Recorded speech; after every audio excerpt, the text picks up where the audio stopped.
any act of hate, really the lesson should be why? Why did we do that? And how do we want to make sure that never happens again? His face, his eyes are old sketches. His name is a headline. Leo Frank is a relic of the past that still looms over the future.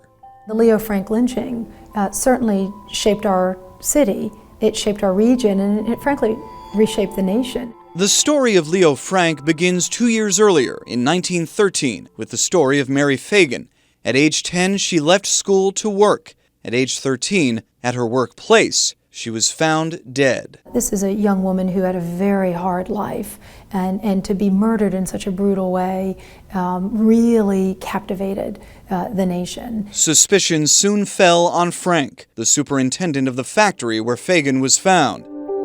Frank's trial quickly became about more than law. You have this southern white 13-year-old girl who is murdered at the hands of what becomes this stereotypical evil northern foreigner. He was the ultimate New York Jew living in the South. And that brought out for a lot of anti-Semitism that laid beneath the surface in the South. The police work was shoddy. There were just a whole host of things that would lead most scholars and lawyers to conclude that the outcome was not legitimate. The outcome was guilty. To this day, it remains up for debate. What happened next does not. That a mob could go into a prison, not be stopped, grab an inmate, bring them back to Atlanta. Outside on a sunny day in Marietta, Leo Frank was killed. People would show up, they would bring children. No one's covering their face. No one is ashamed to be part of this. They want to be seen. These were prominent citizens of Marietta, and none of them were ever brought to justice. He is the only Jew that's ever been lynched, and it was really the low point for the American Jewish community.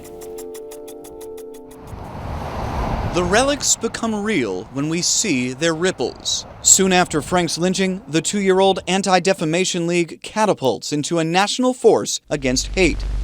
And on Stone Mountain, the Ku Klux Klan rallies and reforms, an homage to the Knights of Mary Fagan. Both the ADL and KKK exist today. Many white supremacists still have that actually etched as a tattoo. The white supremacist movement sees Leo Frank as a win for them. Even today? Even today. Today's Atlanta holds more than 100,000 Jewish residents and far fewer acts of anti-Semitism.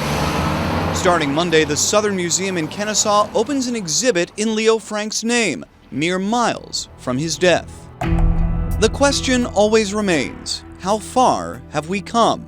But the lessons of Leo Frank still shine 100 years later. We're just 2 months shy of 9 people in Charleston being murdered for being African Americans. There are still plenty of groups that are facing hatred and discrimination. We have to continue to fight to make our society a better place.